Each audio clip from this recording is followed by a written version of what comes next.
오늘 본문 사사기 15장과 16장 말씀을 통해서 지난주에서 오늘 이 시간에도 삼손의 실패와 믿음, 그가 보여준 믿음의 현실을 통해서 우리 함께 은혜 나누기 원합니다. 우리 말씀을 위해서 기도를 시작하겠습니다. 할렐루야. 생명의 주인 되신 우리 영혼을 살리시는 아버지 하나님, 우리 인생이 세상의 피로와 육신의 만족을 위해 사는 것이 아니라 하나님 입으로 나오는 생명의 말씀으로 산다 하셨사오니 이 말씀이 우리에게 생명의 양식이 되고 원합니다. 하나님의 지혜와 믿음의 능력의 근원이 되고 원합니다. 성령님 이 시간을 주장하여 주옵고 예수님 이름으로 기도드렸습니다. 아멘.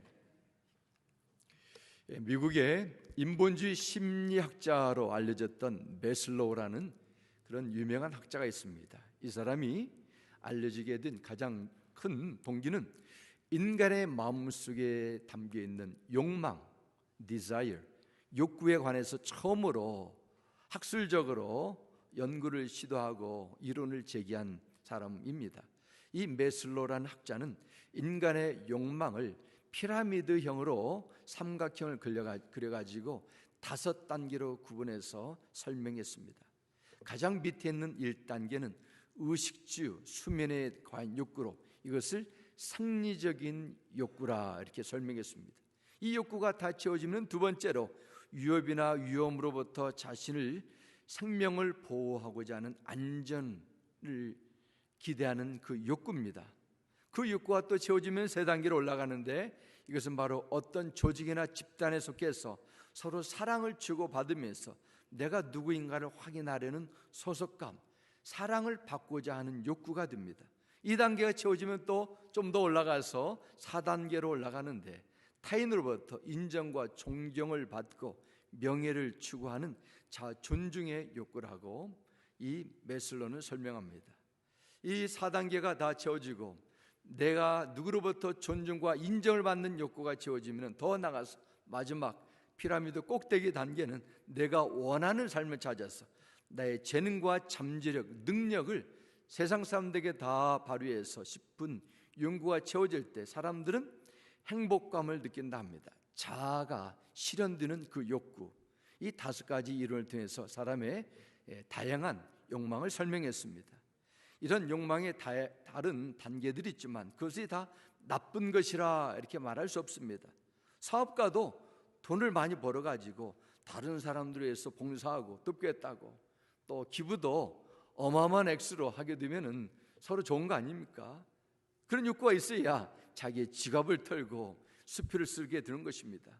예술 작품을 만들겠다는 예술가들의 욕망이 있기 때문에 끊임없이 새로운 기술과 예술의 그 잠재력을 맥시마이즈 해가지고 자기의 계속 최고의 그 예술적인 기량을 나타내기도 하고 또 기술가들은 새로운 기술로 인류에 한번 내 인생에 한번 태어나서 기회하겠다는 그런 발명과 욕구가 끊임없는 새로운 신기술을 창출해내기도 합니다. 어쩌면 이것이 세상 문화가 되고 대부분의 사람들을 지배하고 있는 인생관, 가치관으로 자리 잡혀 나가지 않나 그렇게 생각이 듭니다. 그러나 성경은 인간의 모든 욕구와 잠재력이 사람에게만 머문 것을 좋게 여기지 않습니다. 그 이유는 바로 생명의 주인은 사람이 아니라 하나님이시기 때문입니다. 그래서 하나님과의 그런 온전한 관계 속에서 인간의 모든 욕구와 행동이 바로 해석되고 정립되어야만 됩니다. 내가 원하는 것이, 내가 끊임없이 갈망하는 것이, 이것이 과연 나와 다른 사람을 뛰어넘어서 나의 인생의 주인 되신 하나님께서 기뻐하는 것인가? 더 나아가서 하나님의 영광을 위한 것인가에 대한 확실한 대답이 나와야 됩니다. 이것이 그리스도의 세상에 살면서 겪는 고민과 갈등입니다. 성경에서 제시한 그리스도 믿음은 세상의 가치관, 다른 인생관, 세상이 추구하는 목적과 다른 목적과 방향으로 나가야 되기 때문에 이것이 계속 부딪히게 되는 것이죠. 그래서 주님은 이것을 바로 좁은 길로 간다, 넓은 길로 간다, 이런 예화를 통해서 말씀하셨습니다. 이 길이 비록 좁고 협착하고 사람들이 다니지 않는 길이지만 결국 생명의 길로 인도한 길이고 성령께서 함께 하시고 풍성하고 복 있는 삶의 비결이라고 성경은 말씀했기 때문에 우리는 이 길을 가야 되는 것입니다. 오늘도 이스라엘 사사로 부름받았던 삼손이 그의 어마어마한 그 힘을 통해서 보여주는 그의 인생, 그가 마음속에 잠자했던 그 욕망, 또 그가 또 보여준 인간의 한계, 또한 남겨진 신앙의 유산을 통해 여러분의 신앙을 점검하시고 하나님 앞에 인정받는 영원한 하늘의 상급을 쌓는 그 믿음 생활의 비결을 배우셔서 이 세상에서 풍성한 결실을 맺는 그런 복된 삶이 되시길 주의 이름으로 축원합니다. 먼저 첫 번째로 우리는 이 본문 말씀을 통해서 삼손이 하나님 앞에 보여진 신앙을, 믿음을 다시 한번 보겠습니다. 다시 말씀드리면은 그의 인생을 하나님께서는 어떻게 평가를 하셨냐는 것입니다. 삼손은 어쩌다가 세상에 태어나 나중에 이스라엘 구원하기 위한 사사로 부름받은 것이 아닙니다. 그는 태어나기 전부터 이스라엘 구원하기 위하여 블레셋과 싸워야 되는 하나님의 특별한 목적과 계획을 받았습니다. 어느 날 하나님의 사자가 단지파 사람 마노아의 아내에게 나타나서 이런 내용을 전하는 내용, 지난주에 나눴지만 다시 한번 보겠습니다. 13장 5절 말씀입니다. 보라, 내가 임신하여 아들 낳으리니 그의 머리 위에 삭도를 대지 말라. 이 아이는 태에서 나옴으로부터 하나님께 바쳐진 나실인이 됨이라. 그가 블레셋 사람의 손에서 이스라엘을 구원하기 시작하리라 하시니. 이렇게 성경 말씀합니다. 하나님은 이 말씀에 삼손에게 그 가정에 다른 말씀 주지 않으셨습니다. 이 말씀은 하나님께서 천사를 통해서 바로 마노아의 가정, 삼손의 부모가 삼손을 가르치는 교육의 기준이고 삼손 자신에게는 인생관의 가장 중요한 원칙이라는 것을 알게 됩니다. 하나님께서 삼손의 인생을 평가하는 기준도 바로 여기 13장 5절에 나오게 됐습니다. 나실인의 삶을 살았나 못 살았나, 그 살았으면 어떻게 살았나, 이게 하나님의 평가입니다.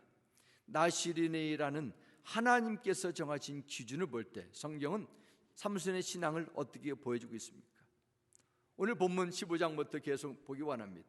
15장에 나오는 배경은 삼손이 블레셋을 크게 물리친 후에 나오는 이야기입니다. 삼손이 유다 지방 땅 에답 바위에 머물게 되었는데 블레셋 사람들이 삼손이 그곳에 있다는 소식을 듣게 되고 복수하기 위해서 많은 사람들 데리고 그곳에 진을 치고 있었습니다. 우리에게 이렇게 어려움을 준 삼손, 우리에게 넘겨주지 않으면 가만두지 않겠다 해서 바로 유다 지파 사람들을 위협하게 됐습니다. 블레셋 무서운 압박을 받게 된 유다 지파 사람들이 3,000명이나 모였습니다. 삼손에게 찾아갔습니다. 왜 이곳에서 하필이면 블레셋 사람들을 화나게 해서 우리가 이처럼 생명의 위협을 그들로부터 받게 됐냐, 이렇게 책망하게 됩니다. 결국 유다 지파 사람들은 삼손의 동의를 받은 후에 삼손을 묶어 블레셋 사람들에게 넘겨주게 됩니다. 여기서 이해하기 힘든 부분이 있습니다.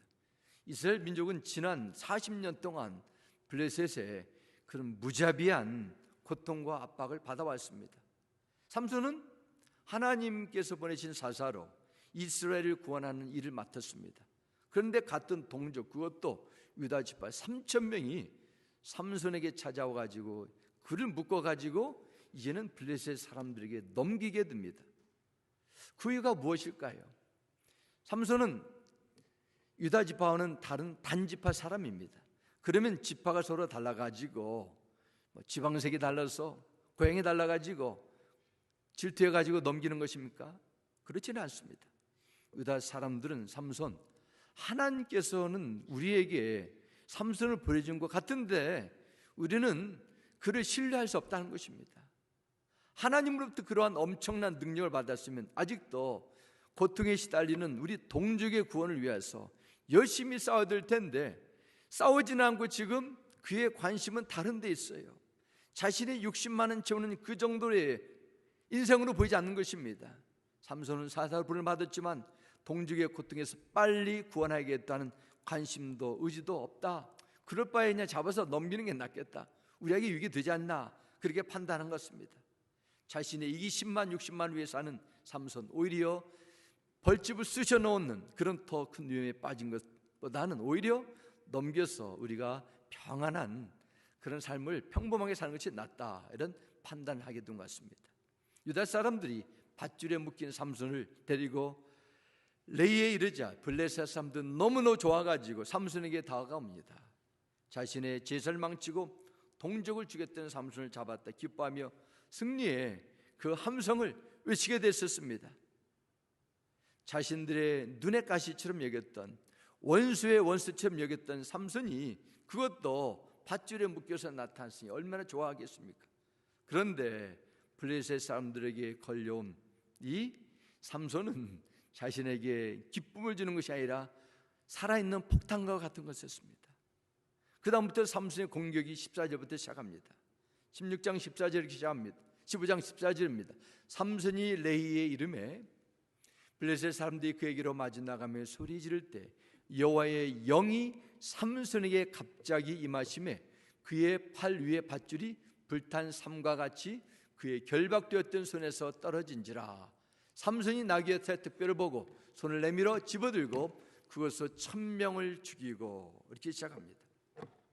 삼손이 레위에 이를 때 하나님의 영이 삼손에게 강력하게 임하게 됩니다. 삼손을 묶었던 모든 밧줄이 힘없이 그냥 끊어지게 되고 자유의 몸이 됐습니다. 여기에 그친 것이 아닙니다.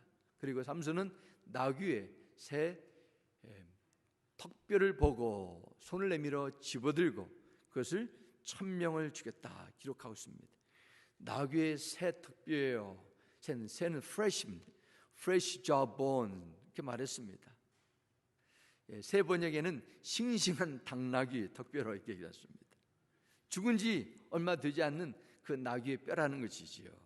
이것은 먹을 수 있다는 것이 아니라 성경적 의미는 나시르는 시체를 만지면 안 되게 됐는데 바로 죽은 동물의 시체를 잡아가지고 블레셋 1000명을 죽였다는 의미입니다. 성경은 이 모습을 그냥 한 절로 간단히 기록했지만 상상해 보시기 바랍니다. 나귀의 그 싱싱한 턱뼈를 가지고 1000명과 싸워 목숨을 빼앗았다. 1000명이 다 쓰러졌습니다. 이게 사람입니까? 성경은 삼손이 그냥 하는 것이 아니라 하나님께서 그를 사용하셨다는 것입니다. 1000명을 무찌고 살아남은 것도 하나님의 베푸신 은혜입니다. 그 후에 삼손이 어떻게 나왔어요? 바로 16절에 이렇게 기록합니다. 이르되 나귀의 턱뼈로 한 더미 두 더미를 쌌으며 나귀의 턱뼈로 내가 1000명을 죽였도다 아니라. 누가 했다는 거예요? 내가 했다는 것입니다. 네. 이 승리가 하나님께서 긍휼을 베풀어 주신 것인데 그것을 노래하거나 하나님을 향한 감사가 없습니다. 내가 한 일을 하고 큰 소리치며 자랑하게 됩니다. 승리를 거둔 삼손 심하게 목이 말라가지고 죽게 됐었습니다. 마실 물이 없어서 이제는 그 심한 갈증에 쓰러질 수밖에 없는 그런 위기를 맞이하게 됐습니다. 바로 19절과 20절에 기록합니다. 삼손이 심히 목이 말라 여호와께 부르짖어 이르되 주께서 종의 손을 통하여 이 큰 구원을 베푸셨사오나 내가 이제 목말라 죽어서 할례 받지 못한 자들의 손에 떨어지겠나이다 하니 하나님이 레이에서 한 우묵한 곳을 터뜨리시니 거기서 물이 솟아 나오는지라. 삼손이 그것을 마시고 정신 회복되어 스생하니 그러므로 그 샘 이름을 에낙고레라 불렀으며 그 샘이 오늘까지 레히에 있더라. 성경이 기록합니다. 1000명의 목숨을 빼앗은 이 장수 삼손이지만은 물 한 모금을 마시지 못해가지고 죽을 위험 가운데 하나님께 부르짖었습니다. 그걸 하나님은 그에게 물을 주고 그 생명을 지켜주셨다 말씀하고 있습니다. 그런데도 물을 마시고 기운을 되찾고 하나님께 감사합니다, 하나님을 찬양합니다, 이 구절도 나오지 않아요. 그리고 마지막 20절에는 이렇게 기록합니다. 블레셋 사람의 때 블레셋 사람이 이스라엘 민족을 통치하고 괴로움을 줄 때 삼손이 이스라엘의 사사로움 20년 동안 지냈더라 기록합니다. 삼손이 딥나에서 사는 블레셋 여인과 결혼 이야기는 삼손이 블레셋 사람의 때 20년 동안 사사로 있을 때로 끝나게 됩니다. 삼손이 사사로 있는데도 20년이 지났는데도 여전히 블레셋은 이스라엘을 다스리면서 압박을 가하고 있습니다. 삼손이 이스라엘 사사로 세워졌지만 블레셋은 여전히 이스라엘에게 큰 힘을 행사하고 있습니다. 당시 이스라엘에게는 하나님의 도움과 능력을 받아 한번 싸워보겠다는 의지도 믿음도 용기도 다 없고 그냥 하루하루 그저 20년을 지낸 것입니다. 왜 그렇게 됐습니까? 삼손에게 문제가 있죠. 그는 사사로서 이스라엘 구원을 위한 사명을 줬는데 오히려 자기의 개인적인 욕심만 위해서 자신의 원수 갚기 위해서 움직일 뿐입니다. 그 외에는 다른 데는 관심이 없어요. 무관심입니다. 무관심. 하나님의 영이 충만함을 받았는데도 그 충만한 능력을 가지고 나의 욕심, 나의 이기적인 마음대로 계속 그 능력이 왔다 갔다 하는 것입니다. 자기만을 위해 쓰지 않고 다른 사람을 위해 사용할 때 우리는 저 사람이 뭔가 다른구나, 저 사람 인품이, 참 성숙함이 그리스도인에게는 신앙의 그 열매가 다르구나 이렇게 알게 됩니다. 우리 주 예수님이 그러하셨어요. 예수님은 하늘의 모든 영광과 권세를 가지고 오셨지만 그 모든 것을 자신의 영광과 안다를 위해 쓰지 않으셨습니다. 하나도 낭비하지 않으셨습니다. 마지막 때까지 다 이루셨다 하고 숨을 거두셨습니다. 오직 아버지의 영광과 다른 사람을 위한 배려, 사랑, 헌신, 섬김 여기에 다 쏟아부으셨어요. 그리스도인을 주님을 닮아간다는 이런 의미를 가지고 있습니다. 주님을 본받아서 그런 삶을 살아야 한다는 것입니다. 세상의 문화는 나의 행복과 나의 욕망을 위해 그렇게 살라, 얼마나 멋지냐, 너의 자유다, 특권이다, 그렇게 부추깁니다. 이런 세상 속에 사는 그리스도인들이 어떻게 주님처럼 나 살기도 바쁜데 다른 사람을 섬기며 하늘의 소명을 위해 살아갈 수 있겠습니까? 같이 하는 훈련을 해야 되죠. 저절로 되지 않습니다. 습관화해야 됩니다. 우리 신앙의 성숙함으로 이르는 길은 나 혼자 수련하고 돌을 닦아서 상처 주지도 않고 받지도 않고 가만히 앉아가지고 있을 때 성숙의 경지에 오르는 것 아닙니다. 함께 해야 돼요. 함께 하지 않는 신앙은 교만이 될 수 있고 결국 결정적인 때에 그냥 무너지게 되어 있습니다. 그 등반을 하고 산길을 여행하는 사람들이 실종됐다는 그 뉴스를 접하게 되는데 대부분은 다 가보면은 혼자 가다가 여행하다가 잃어서 실종됐다 그런 내용이 나오지 않습니까? 혼자 하면 위험합니다. 삼손의 모습, 그의 여기까지 인생 보면은 특징이 있습니다. 항상 혼자에서 혼자, 그 주변엔 다른 사람이 없어요. 혼자 다니고 혼자 싸우고 혼자 꿀을 먹고 혼자 아내를 맞아들이고 혼자 다 결정하고 그렇게 살아왔습니다. 혼자니까 다른 사람의 조언을 들을 기회도 없고 누구에게 선한 영향력도 줄 수가 없는 것입니다. 교회는 천사들만 모인 것이 아닙니다. 구원은 받았지만 구원받은 죄인들이 모인 것입니다.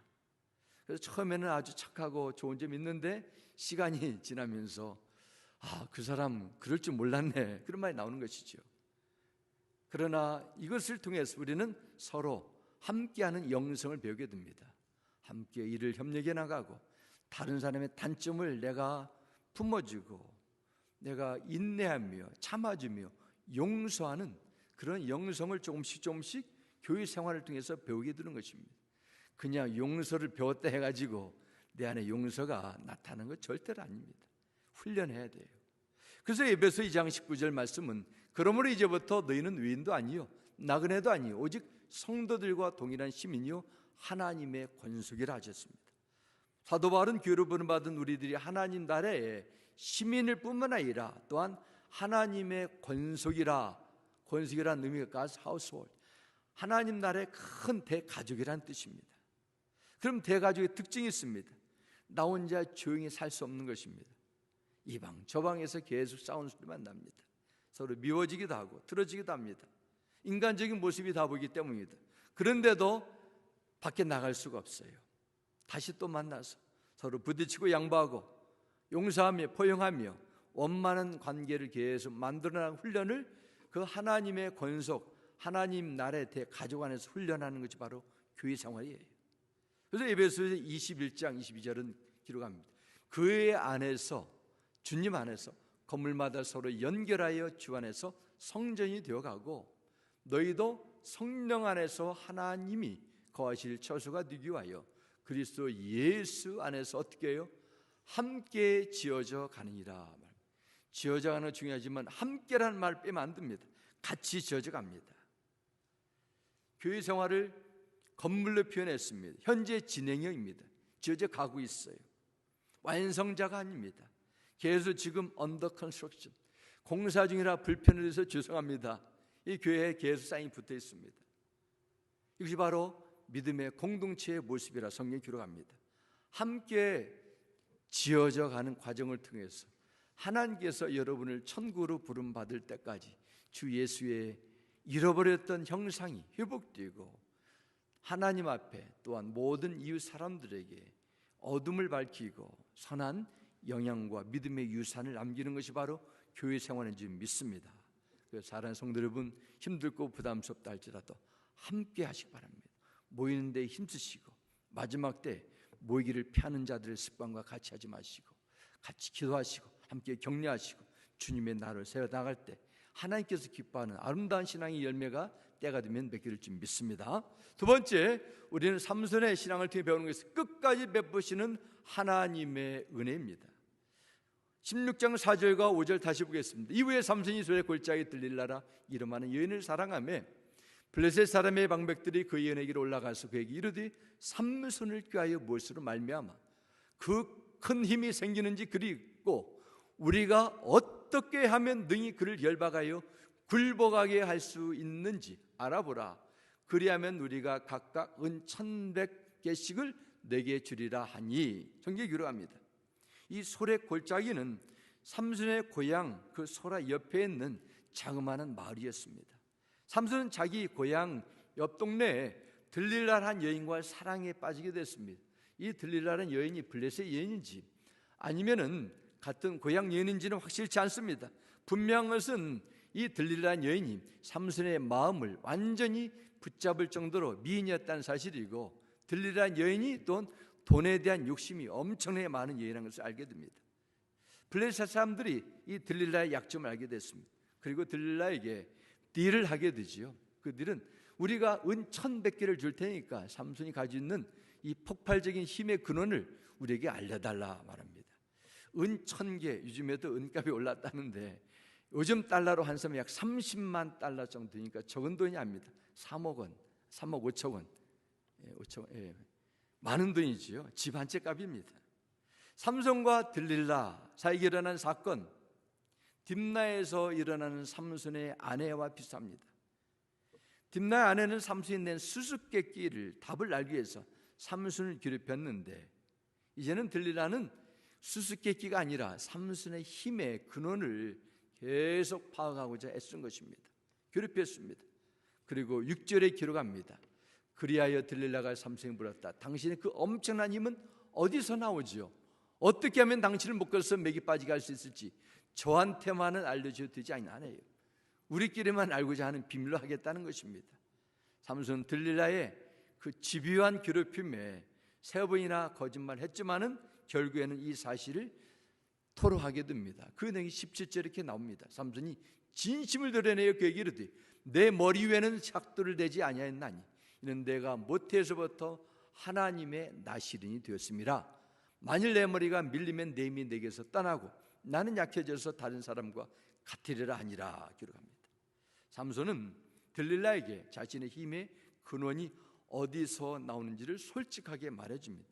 그것은 나는 하나님께 태어나기 전부터 바쳐진 나시린이기 때문에 바로 하나님과의 구별된 관계를 통해서 나타난다는 것입니다. 그것을 상징하는 것이 긴 머리예요. 머리는 나시린이다 이렇게 표시하는 외적인 상징뿐이지 거기서 힘이 나오는 것은 아닙니다. 오늘 보면 19절 보겠습니다. 들릴라가 삼손에게 자기 무릎을 베고 자기하고 삼손을 불러 그의 머리털 7가닥을 밀고 괴롭게 하여 본즉 그의 힘이 없어졌더라 말합니다. 그의 힘이 머리가 다 베이니까 사라졌습니다. 삼손이 손을 쓸 때마다 성령의 감동을 통해서 힘을 주었습니다. 그러나 삼손의 머리가 들릴라에 의해서 잘린 후에는 하나님의 영이 삼손을 떠나고 그렇기 때문에 힘이 없어진 거예요. 더 안타까운 것은 삼손이 힘이 없어진 것도 몰랐다는 것입니다. 그만큼 영적인 분별을 완전히 잊어버린 그런 영적인 그 무감각한 상태까지 빠졌습니다.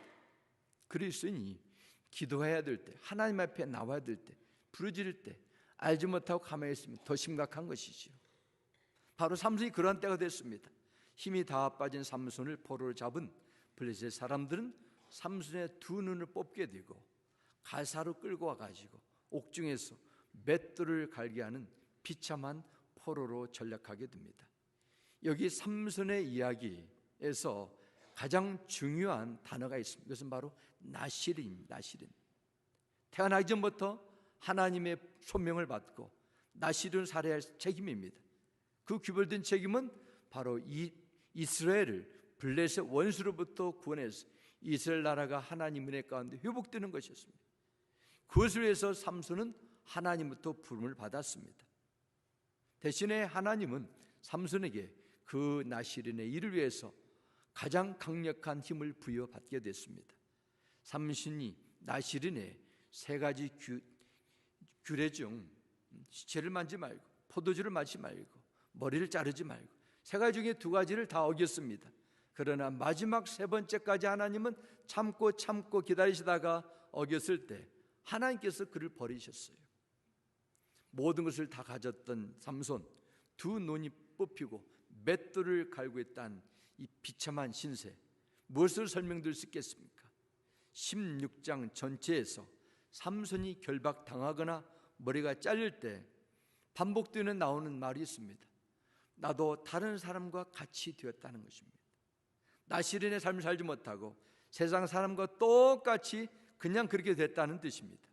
삼손을 통해 이스라엘을 구원하는 하나님의 계획과 선한 목적은 다 이제 흐지부지 사라지는 것처럼 보였고, 오히려 삼손의 비참함이 동족뿐만 아니라 모든 이방인들에게 놀림감이 들 정도로 됐습니다.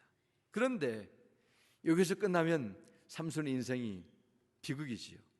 놀란 일이 다시 시작됩니다. 그 내용이 22절부터 이루어집니다. 그의 머리털이 밀린 후에 다시 자라기 시작하니라 했습니다. 이것은 그냥 머리가 어쩌지 가지고 다시 자란다는 그 의미가 아닙니다. 신체적인 변화를 의미하지 않습니다. 눈이 뽑히고 깎인 머리가 다시 자라난다는 것은 삼손에게 다시 일어나 살아갈, 또한 이스라엘을 구원할 사사의 그 사명을 하나님께서 다시 복구해 주셨다, 회복해 주셨다 의미입니다. 하나님께서 그를 포기하지 않고 계속 기다리셨다는 뜻입니다. 그의 두 눈은 뽑히고 쇠살 묶여진 채 인생의 밑바닥에 떨어져 더 이상 아무것도 할 수 없다고 사람들은 다 그렇게 여겼는데 하나님만 그를 기억하셨어요. 회복의 은혜를 주셨습니다.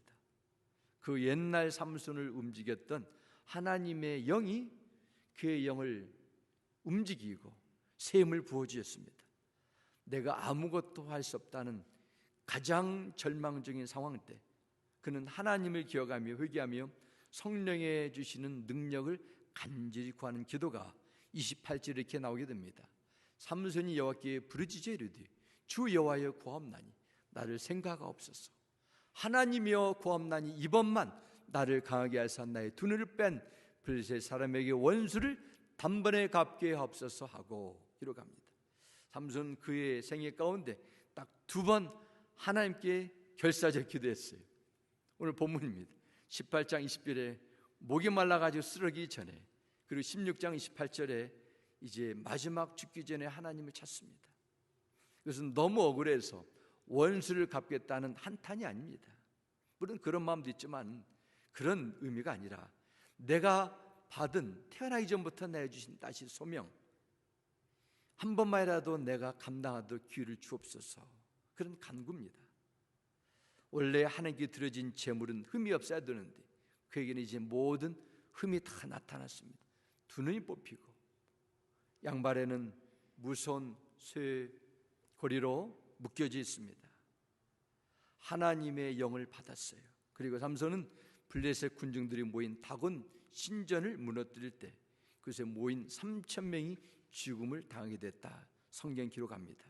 그래서 모인 사람들이, 많은 사람들이 블레셋을 통치하는 지도자급들이었습니다. 하나님께서 삼손을 통해서 블레셋을 물리치고 구원해 주신 것입니다. 이때 성경은 살아있을 때보다 그때 죽인 자가 더 많다 기록합니다. 가장 먼저 나실인으로 불을 받고 자신을 드린 삼손, 하나님과의 약속을 깨뜨리고 소명을 저버렸습니다. 그 기간이 20년이 지났어요. 자신이 주신 은사와 때를, 젊음을 자신만 위해서 다 살았습니다. 그러나 삼손은 성령의 은혜로 태어난 사람이기 때문에 성령 하나님께서 그를 포기하지 않으셨어요. 결국 성령님은 그의 눈이 뽑힌 가장 비참한 그를 다시 세워주셔서 기운을 주시고 나실인의 사명을 감당할 수 있는 마지막 기회를 그에게 주신 것입니다. 이것이 하나님께 택함받은 성도의 놀라운 은혜입니다.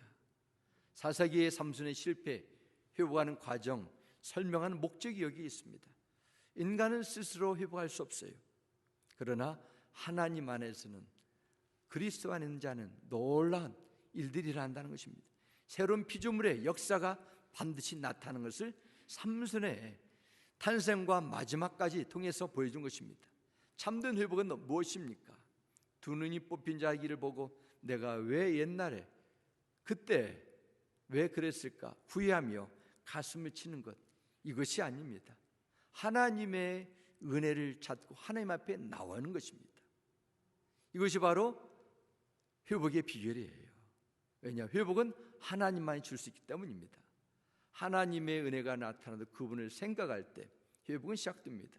누가복음 15장에 저 이방 나라 갔던 탕자가 어떻게 다시 회복의 은혜를 받습니까? 아버지를 생각했죠. 나를 기다리는 고향에서 집에서 나를 찾고 계신 아버지의 마음을 생각했을 때예요. 그래서 시편 50편 22절에도 이렇게 기록합니다. 하나님을 잊어버린 너희여 이제 이를 생각하라. 그렇지 아니하면 내가 너희를 찢으리니 건질 자 없으리라. 마지막 오전까지 하나님을 생각할 때 또 다른 회복의 기회가 나타난다는 것입니다. 이걸 보면 믿음의 실패의 원인도 하나님을 잊어버리는 것이고, 신앙의 진정 회복의 길도 하나님의 마음이 돌아가는 것입니다. 그래서 우리는 아무리 절망적인 상태에 빠진다 해도 나를 바라보시고 나를 기다리시는 하나님 아버지를 다시 생각하는 것입니다.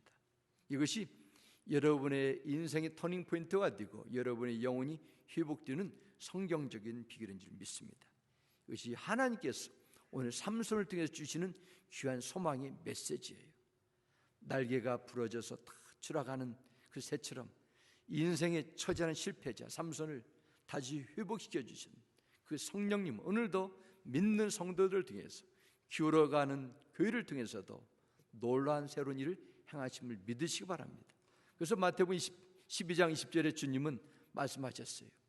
상한 갈대를 꺾지 아니하며 꺼져가는 심지를 끄지 아니하신다고 말씀하셨습니다. 왜 그렇게 말씀하셨어요? 주님은 그러한 긍휼의 사랑의 마음을 가지신 분이기 때문입니다. 또한 주님은 하나님의 권세와 능력으로 그러한 능력을 소유하신 분이기 때문에 말씀하신 것입니다. 제가 손으로 만지는 것을 좋아하는데 가끔 기술을 배우기 위해서 유튜브 채널 통해서 레슨을 배우고 있습니다. 그런데 우연한 계기에 유튜브 채널에 이런 동영상이 나온 걸 보고 참 아주 제가 많이 놀랐습니다. 어떤 사람은 다 녹슬고 고장나고 버려진 것을 모아가지고 이렇게 만드는 것입니다. 똑같은 물건인데도 어떤 사람에게는 쓰레기, 정크하고도 들어가는데 이 사람에게 붙들린 연장은 저렇게 놀랍게 다 달라지는 걸 보고 야, 대단하다. 그런 동영상을 본 적이 있습니다. 하나님은 이처럼 부러지고 녹슨 도구도 갈아서 새롭게 만든 위대한 창조 같은 분이라는 것을 알게 됩니다. 예수 안에서 새로운 피조물로 회복을 위해서 성령님을 이 땅에 여러분에게 보내주셨습니다. 구약 에스겔서의 말씀처럼 마른 뼈 같은 소망이 없는 죽은 자처럼 여기는 자들에게도 오실 때 영적 기운을 부어주실 때 다시 일어나게 하셔서 영적 군사로 만들어 나가는 위대한 능력의 하나님이 오늘도 여러분과 함께 하심을 믿으시기 바랍니다.